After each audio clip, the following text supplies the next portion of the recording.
The Ministry of Information, Publicity and Broadcasting aiwa haichizorabhishiwa manje. Vanhu vati aiwa musatijairira matanga manje.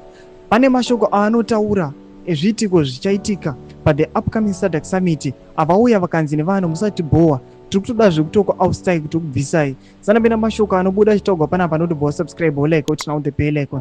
Pane nhau dzinobuditswa nevakomana vepublicity vanonyora vachiti during the 44th SADC summit there will be a handover and groundbreaking ceremony of the allocated SADC site to SADC heads of state and government at the Liberation City. The establishment of the Museum of African Liberation is aligned with the SADC's objective to enhance and consolidate the historical, social and cultural heritage among the people of the region. Vatona mashoko vachiti aiwa tichaita handover takeover our this SADC site she hand over to the SADC head of state and government.